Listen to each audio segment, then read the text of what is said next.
ሰላም። በዚህ ቪዲዮ ውስጥ ሳይንስ ስለ ማህበራዊ ሚዲያ ሱስ የሚለው እናያለን። ማህበራዊ ሚዲያ የሰዎችን ህይወት፣ ጊዜ፣ ጉልበትና የአእምሮ ጤንነት እያጠፋ ነው ይለናል። ይህ እንዴት እንደሚከሰት፣ ከዚህ ሱስ በስተጀርባ ያሉት ምክንያቶችን፣ ከሁሉም በላይ ደግሞ ከዚህ ሱስ ለማምለጥና ህይወትን ለማስተካከል መፍትሄዎችን እናያለን። ስለዚህ የአማርኛ ንባብ ለማሻሻልና ህይወታችሁን ለማሻሻል ከፈለጋችሁ እስከ መጨረሻው ድረስ ከኔ ጋር ቆዩ። በዚህ ቻናል ላይ አማርኛም ብቻ መማር አይደለም፣ አላማዬ በጣም ጥሩን የራስን ስሬት እንድትይዙ ማድረግ ነው። በየቀኑ ለማደግ የሚረዳችሁን አስገራሚ እውቀት፣ እውነተኛ የህይወት ትምህርቶችና እውነተኛ መረጃ እናቀርባለን።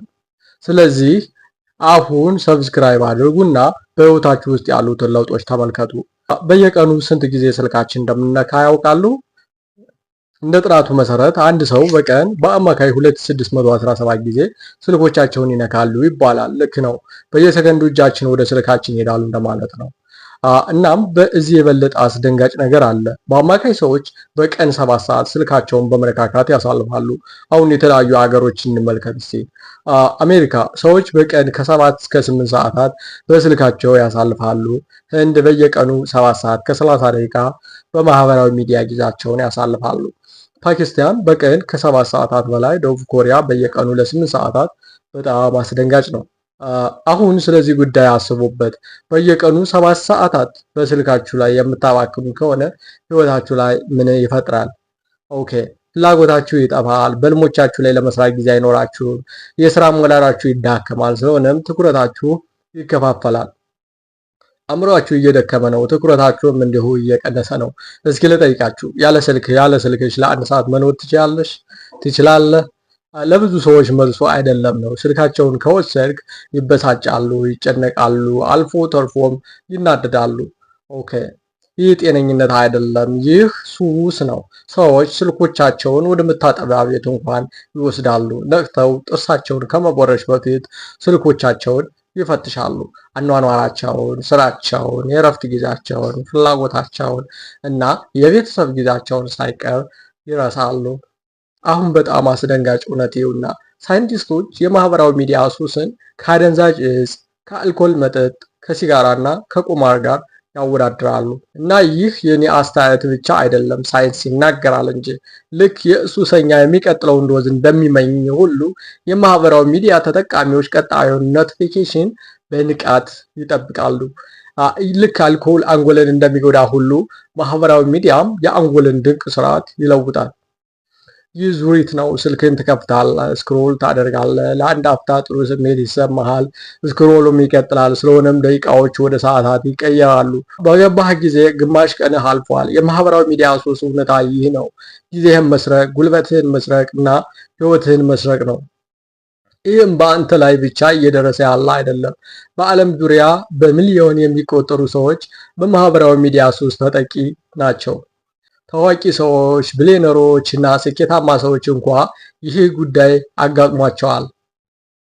ለምሳሌ ታዋቂው የስፓይደርማን ተዋናይ ቶም ሆላንድ በአንድ ወቅት በቃለ ምልልሱ ላይ ሙሉ ለሙሉ በማህበራዊ ሚዲያዎች ላይ ተጠምዶ እንደነበር አምኗል።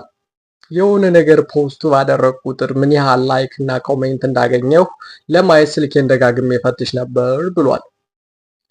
እናም በጣም አስጨነቀው፣ በራሱ እንዳይተማመን አደረገው። በስተመጨረሻም የአእምሮ ጤንነቱን እየጎዳው እንደሆነ ስለተረዳ ማህበራዊ ሚዲያውን ከስልክ ሰረዘ። ግን ለምን ይህ ሆነ? በማህበራዊ ሚዲያ ሱሰኛ የምንሆን ለምንድን ነው? ቲክታክን ስትከፍት አንድ ሰው ወደ ፓሪስ ሲጓዝ ታያለህ። አንድ ሰው አዲሱን መኪናውን ያሳያል። የአንድ ሰው ደግሞ የጋብቻውን አከባበር ያሳያል። ትልቅ ስኬትን የሚያከብር ሰው ደግሞ ታያለህ እና ምን ታደርጋለህ? ህይወትህ ከነሱ ጋር ማወዳደር ትጀምራለህ።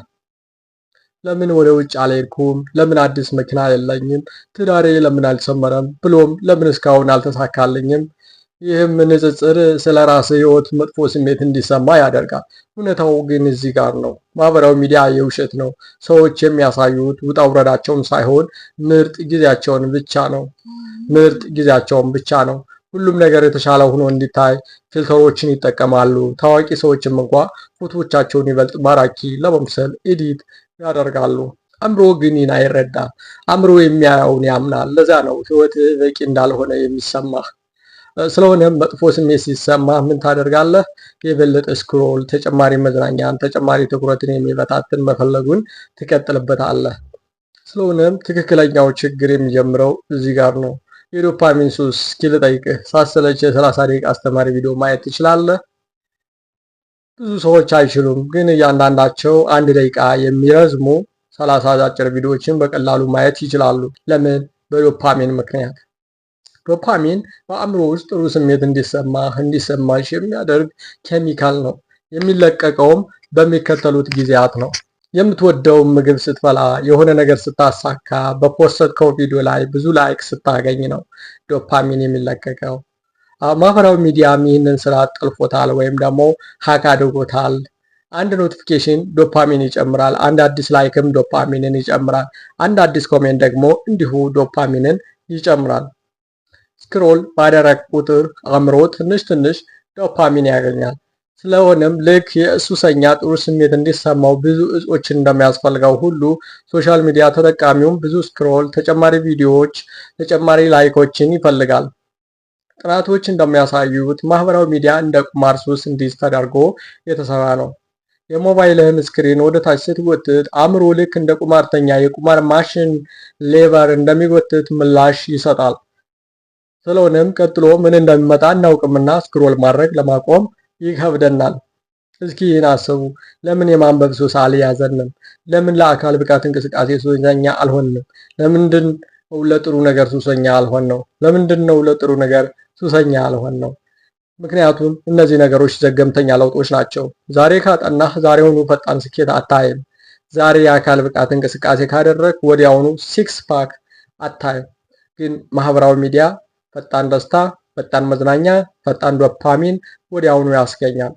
ለዚህም ነው ጥሩ ልምዶች ከባድ እንዲሁም ደግሞ መጥፎ ልምዶች ቀላል የሆኑት። ማህበራዊ ሚዲያ አእምሮውን ከረጅም ጊዜ ስኬት ይልቅ ጊዜያዊ ደስታን እንድትመርጥ በማድረግ ያታልላል። ማህበራዊ ሚዲያ አእምሮውን ከረጅም ጊዜ ስኬት ይልቅ ጊዜያዊ ደስታ እንድትመርጥ በማድረግ ያታልላል። አሁን የማህበራዊ ሚዲያ ሱስ አደገኛ ሱስ መሆኑን ተረድተሃል፣ ተረድተሻል። ጥፋቱ ያንተ ብቻ አይደለም። ብዙ ምሁራን ሰዎች፣ መሐንዲሶች፣ ሳይኮሎጂስቶች እና የዳታ ሳይንቲስቶች ሱስ እንዲይዝ በየቀኑ ይሰራሉ። ስለሆነም አንድ ቪዲዮ ስትመለከት አልጎሪዝሙ ወዲያውኑ ሌላ ተመሳሳይ ቪዲዮ ይጨምርልሃል። በቲክቶክ ወይም ኢንስታግራም ሪልስ ላይ ስክሮል ስታደርጉ ቀጣዩ ቪዲዮ በራሱ ስለሚጭን ክሊክ ማድረግ አያስፈልጋችሁም። እነዚህ አፖች የእናንተን ትኩረት ለመቆጣጠር እንዲያስችል ተደርገው የተሰሩ ናቸው። ይኸውም ለራሳቸው ትርፍ ነው። ይሁን እንጂ የእናንተ ኪሳራ እየተፋጠነ ነው። ስለሆነም ጊዜህ እያለፈ ነው፣ ጉልበትህ እየባከነ ነው፣ ትኩረትህ ተበላሽቷል፣ እውነተኛ ህይወትህ እየጠፋ ነው። አሁን ትልቁ ጥያቄ እንዴት ከዚህ ሱስ እናመልጥ? እንዴት ነው ነፃ የምንወጣው? አታስቡ፣ ሚስጥሩን አሁን እነግራችኋለሁ።